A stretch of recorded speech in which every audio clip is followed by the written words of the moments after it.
Star प्रवाहावरील लग्नानंतर होईलच प्रेम या मालिकेच्या आजच्या म्हणजे 27 जूनच्या भागात नंदिनी बाहेर सोफ्यावर झोपलेली असते आणि तेव्हा जीवा तिथे येतो.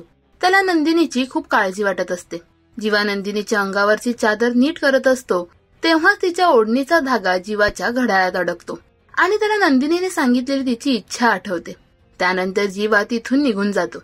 दुसरीकडे पार्थ काव्याला भेटून निघत असतो तेव्हा काव्या त्याला विचारते की तुम्हाला कसं कळलं मला रेड वेल्वेट केक आवडतो.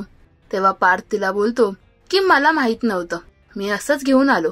तेव्हा काव्या म्हणते की मी ती पेस्ट्री खाणार नाहीये, मला रात्रभर जागून अभ्यास करायचाय आणि त्यात माझा चष्मा सुद्धा इथे नाहीये. तेवढ्यात पार्थ तिला तिचा चष्मा काढून देतो आणि तिथून निघून जातो.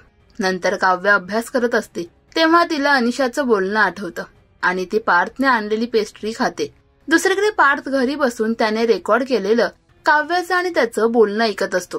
तेवढ्यात मानिनी तिथे येते आणि हा काव्याचा आवाज होताना आली का ती घरी असं म्हणून पार्थला चिडवते. तेव्हा पार्थ म्हणतो की मीच गेलो होतो भेटायला.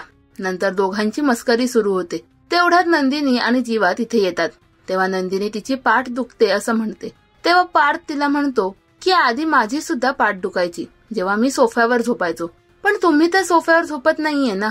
तर नंदिनी सुद्धा नाही असं म्हणते.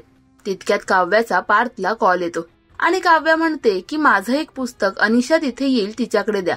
तेव्हा पार्थ म्हणतो की मी येतो ना पुस्तक द्यायला. तेव्हा काव्या त्याला म्हणते की तुम्ही आता येऊ नका, नंतर कधीही या. तिकडे जीवा काव्यासाठी पत्र लिहितो आणि ते पत्र बेडवर ठेवतो आणि अनिशाला कॉल लावतो की तू आलीस की मला कॉल कर असं अनिशाला तो सांगतो. तेवढ्यात नंदिनी तिथे येते आणि ते पत्र तिच्या हाती लागतं.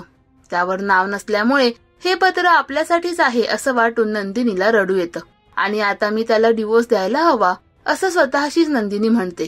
तिकडे काव्याला वकिलांचा कॉल येतो आणि नक्की तुमचा डिवोर्स घेण्याचा निर्णय फायनल आहे ना आणि तुमच्या नवऱ्यावर कोणता आरोप लावायचाय असं म्हणतो. तेव्हा काव्या त्याच्यावर चिडते आणि आता मला कोणतीच केस फाईल नाही करायची आणि डिवोर्सचा विचार मी आता नाही करत आहे असं म्हणते.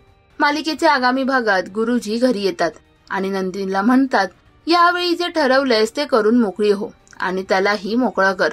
तर जीवा काव्याचं पुस्तक आणि तिच्यासाठी लिहिलेलं पत्र अनिशाला द्यायला जातो. तेव्हा आता नंदिनी खरंच जीवाला डिवोर्स देणार का? मालिकेत पुढे काय घडणार हे जाणून घेण्यासाठी पाहायला विसरू नका लग्नानंतर होईलच प्रेम, दररोज संध्याकाळी 7 वाजता फक्त स्टार प्रवाहावर. मराठी टेलिव्हिजन विश्वातील बातम्या, अपडेट्स आणि गॉसिपसाठी सबस्क्राईब करा राजश्री मराठी शोबज.